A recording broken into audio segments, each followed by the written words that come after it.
닭에서는 증시각도기. 안녕하십니까. 증시각도기 TV 시청자 여러분 반갑습니다. 오늘도 멋진 날이 시작이 되었습니다. 벌써 12월의 중순 12월 15일이고요.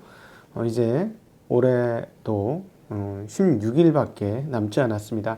올 한 해 유종의 미를 거두시는 모든 우리 증시각도기 TV 시청자분들 그리고 투자자분들 되시기를 빌겠고요. 그리고 한국에 투자하신 분들은 네, 올해 지금 뭐 잘 마무리가 되고 있는데 오늘 미국 시장을 봐서도 현재까지는 잘 마무리가 될 것 같은데 이제 조만간에 이런 느낌이 드실 수 있어요. 난 굉장히 괜찮은 투자자야. 나 좀 잘해. 뭐 이런 느낌요. 자, 그거는 투자 시장에서 내가 취하고 있다라는 증거죠. 네. 자기의 자신에 대해서 돌아보지 못하는 그때가 취한 겁니다. 원래 그랬잖아요.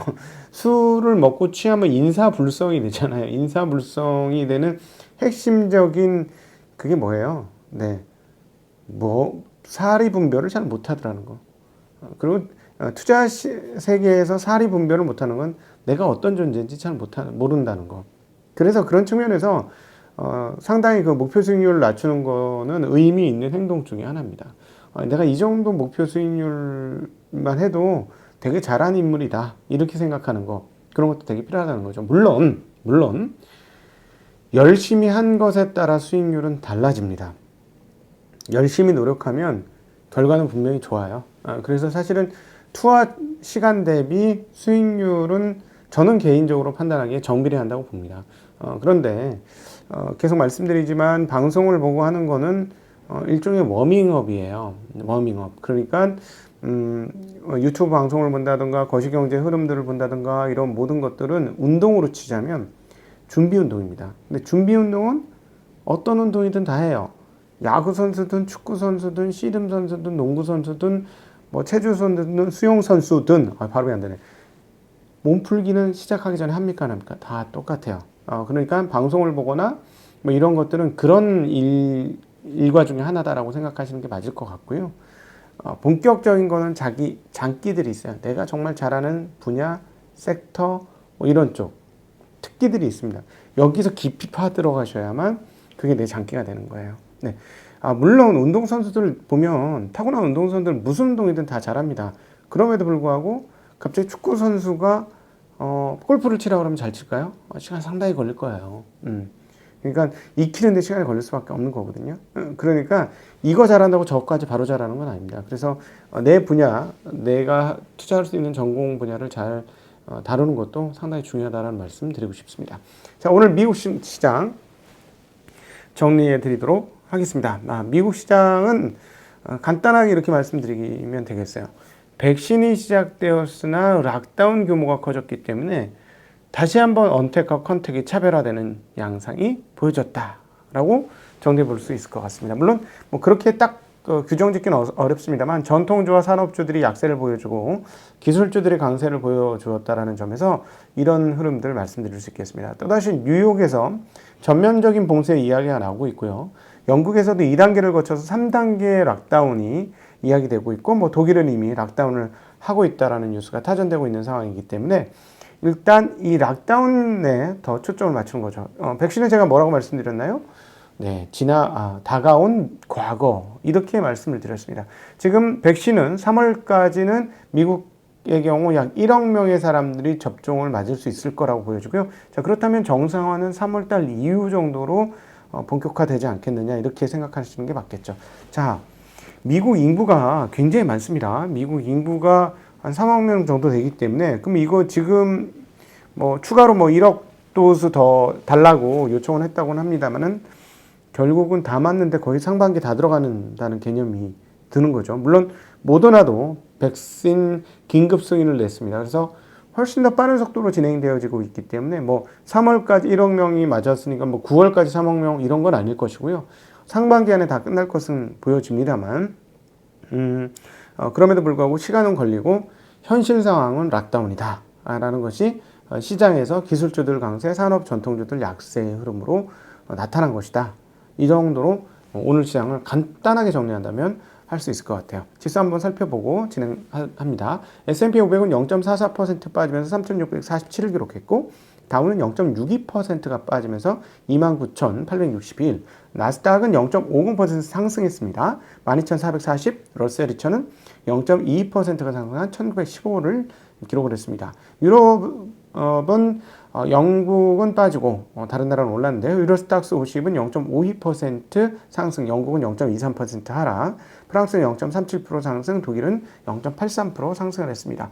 영국과 그 유럽 간의 브렉시트 협상이 거의 이제 마감 시한이 13일이었다고 하는데 그걸 한 2주간 연기를 했다고 합니다. 그러면서 약화되었던 파운드화가 급등을 하는 양상을 보여줬는데 이게 오히려 영국의 증시 빠진 데 역할을 한 게 아닌가 하는 생각도 들고요.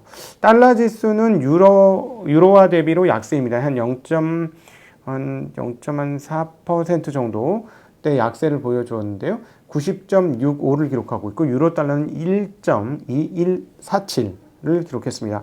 그런데 이거보다도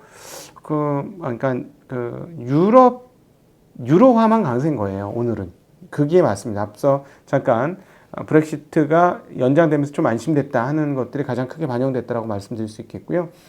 왜 이렇게 말씀드리냐면 달러에는 뭐 변동이 별로 없어요. 아주 미미한 변동입니다. 104.0이고요. 오히려 달러 위안은 지금 6.55까지 다시 땡겼습니다. 다시 그 전선을 다시 복귀시켰죠. 밀려났던 전선을 다시 땡겼는데 다시 지금 NDF에서는 0.53 정도까지 쭉 다시 밀려 있어요. 원화는 1,093원입니다. 그러니까 그 미아나가 6.5를 가면 지금 분위기는 뭐냐면 달러원은 1,100을 향해서 간다. 이렇게 볼 수 있는데 다시금 강세예요. 어제도 말씀드렸습니다만 글로벌 IB들이 대체적으로 위안화 강세를 얘기하고 있고 그리고 달러 위안은 이제 6도 깨진다. 뭐 이런 얘기까지 하고 여기서부터 추가로 10% 더 떨어진다는 10% 강세라는 얘기거든요. 통화 강세. 중국이 가만히 있지는 않겠죠. 근데 결국은 금융으로 우리가 이제 과거 이제 저희 홍익기의 이야기에서도 일본에 대한 이야기, 일본 망하는 과정들 얘기 나누었었잖아요. 거기서도 미국이 환으로 조졌죠. 제조업으로 했는데 안 되니까 그 환으로 조지면서 금융으로 조졌어요. 거기에 이제 숟가락 얹은 게 중국이었는데 이제 강의를 보면 지금 현재의 상황들이 조금 더 이해하시기 쉬울 것 같아요. 그래서 홍익희의 일본의 그 무너지는 과정들, 그걸 한번 보시면 좋겠는데, 지금 타겟팅이 일본에서 중국으로 좀 바뀐다는 느낌이 많이 듭니다. 과연 중국도 이걸 알고 있을 텐데, 얼마나 준비했을지 잘 모르겠어요. 그래서, 미국은 아무래도 위안화 강세를 계속해서 압박하면서 또 서비스업 개방 그리고 금융시장 개방을 압박하면서 치고 들어갈 겁니다. 제조업으로도 승리할 수 있는 상황은 아닐 테니까요. 네. 어쨌든 이것도 앞으로 금융시장 전체의 흐름에서 굉장히 중요한 포인트가 된다라는 거는 감안하시고 있으면 좋으실 것 같습니다. 네. 미국 그 금리물은 소폭 강세입니다. 0.4bp 10년물, 30년물은 0.8bp 강세인데요. 뭐 이 정도면 큰 강세는 아닌데 이제 미국 시간으로 15일, 16일 날 FOMC 회의가 있습니다. 자, 시장의 관심 뭐죠? 제일 큰 관심은 장기물을 FOMC가 사줄 것이냐예요. 그래서 장기 금리를 눌러줄 것이냐는 거 안 오르게. 어느 정도 올라가는 거는 전문가들의 그 논평들을 보면 조금 감안은 하고 있는 것 같습니다. 왜냐면 한 그 10년물 기준으로 1.0%, 그러니까 1.0%, 1%를 넘는 내외 수준까지는 좀 인정을 해주는 것 같아요. 분위기상으로는.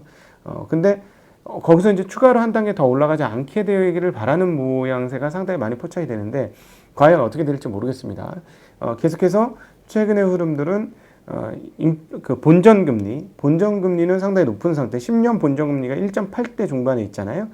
그런 상황이고, 여기서 이게 한 번 더 치고 올라가면 인플레이션 기대심리가 올라올 수 있죠. 인플레이션 기대심리가 올라오면 중앙은행으로도 참 골치 아픈 상황이 벌어지는 거예요. 그러면 그 경기가 회복되기도 전에 금리를 올려야 된다는 상황이 봉착하기 때문이죠. 이게 글로벌에서 가장 위험한 요소입니다. 글로벌 금융시장 입장에서는 경기가 회복도 되지 않는데 인플레이션 기대 심리가 올라서 금리를 올릴 수밖에 없는 상황. 이 상황을 가장 두려워하고 있을 거예요. 그래서 여러분들도 이 점이 중요하다는 사실은 마음에 꼭 담아 두셔야 됩니다. 금리를 올리면 돈의 방향이 금리가 올라가는 쪽으로 갑니다. 금리 또는 수익률 하고 보면 돈은 어느 방향으로 가요? 네, 위험이 없다면 금리가 높거나 수익률이 높은 쪽으로 옮겨가는 게 돈이에요. 그래서 이 부분에 대해서는 꼭 기억을 하시고 계시기를 부탁드리겠습니다. 어쨌든 지금 금융시장에서는 이게 가장 중요한 포인트인데 채권 시장에서는 미국의 장기물 금리를 찍어 눌러주기를 지금 희망하고 있다. 그래서 이번 FOMC 회의에서 어떤 얘기가 오갈 것이냐, 이 부분에 대해서 지금 관심이 집중되고 있는 상황이다. 이렇게 정리해 볼 수 있겠습니다. 금값은 0.68% 빠지면서 1831불을 기록을 했고요. WTI는 0.92%, 지금 중동 지역에서 사우디아라비아 남서부 쪽에서 유조선 폭발 사고가 있었습니다. 그러면서 47달러까지 올라오는 양상 보여줬고요. 구리값은 약보합으로 7,768달러를 기록을 했습니다. 브라질 보베스파 지수는 0.45% 떨어졌고요. 오늘 기술주들과 바이오 주식들이 많이 올랐는데 필라델피아 반도체 지수가 1.19% 올랐고 나스닥 바이오는 2.33% 올랐습니다. 애플은 0.51% 빠졌고 아마존은 1.3% 올랐고요. 마이크로소프트 0.44% 올랐고 알파벳은 1.27% 떨어졌습니다.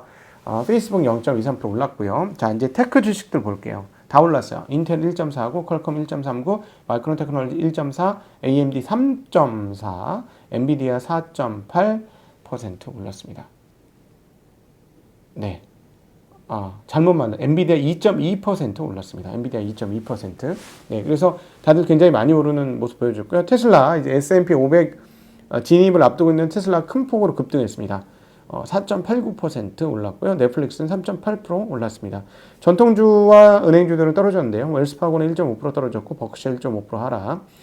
델타항공 2.5% 빠졌습니다. 알리바바 어제 말씀드렸죠? 네, 어제 50만 위안의 벌금을 때려 맞았는데, 그러니까 1억도 안 되는 벌금 때려맞고 3.2% 빠지는 양상 보여줬습니다. 산업주 1.28% 빠졌고요. 에너지 3.5% 빠졌고 기술주 0.41% 올랐습니다. 네.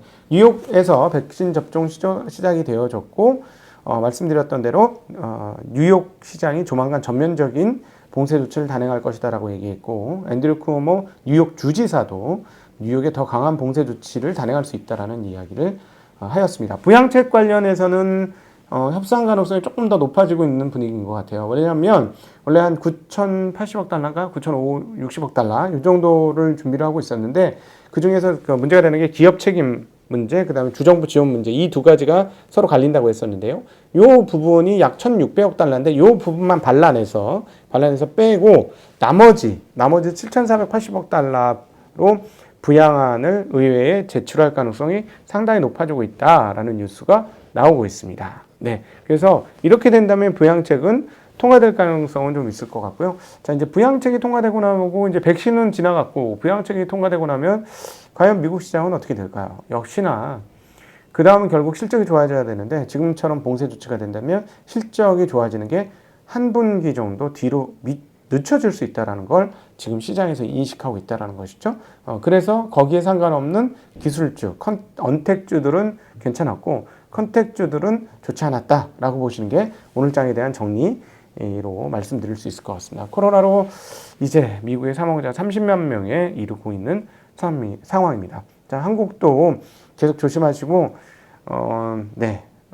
좀 건강하게 이번 우리가 연말 크리스마스 맞이하기를 간절한 마음으로 소망합니다. 저는 오늘 개인적으로 굉장히 아끼는, 그리고 가장 좋아하는 애널리스트와 관련된 좀 안 좋은 소식을 접해서 아침에 기분이 별로 그렇게 썩 좋지를 않네요. 그 애널리스트하고 하고 싶은 게 너무 많았고 저 개인적으로 너무너무 좋아하는 애널리스트였는데, 네, 그래서 그렇습니다. 그래서 오늘은 조금 제 목소리에 활기가 없더라도 이해를 해주시기를 빌겠고요. 네, 오후에는 또 즐겁게 여러분 만나뵐 수 있도록 하겠습니다. 자, 한국 시장은요? 한국 시장은 대체적으로 무난할 것 같습니다. 무난할 것 같고 테크 주식들, 그 중에서 반도체 주식이 좋았기 때문에 이런 흐름들 쪽에서의 긍정적인 흐름을 가능할 것으로 보여지고요. 자, 과연 다시 위안화가 다시 강세로 돌아섰는데 한국 원화는 어떻게 될 것이냐. 거기에 대한 외국인들의 태도는 어떻게 될 것이냐. 자, 11월 달에 가열차게 들어왔던 외국인들이 12월 달에 안 들어오고 있는데 과연 이것이 한 달로 끝날 것이냐, 지속될 것이냐가 핵심적인 이슈가 될 것 같습니다. 자, 이상으로 오늘 증시각도기 TV 아침 미국 마감 12월 15일 날의 소식을 모두 마감하도록 하겠습니다. 감사합니다. 안녕.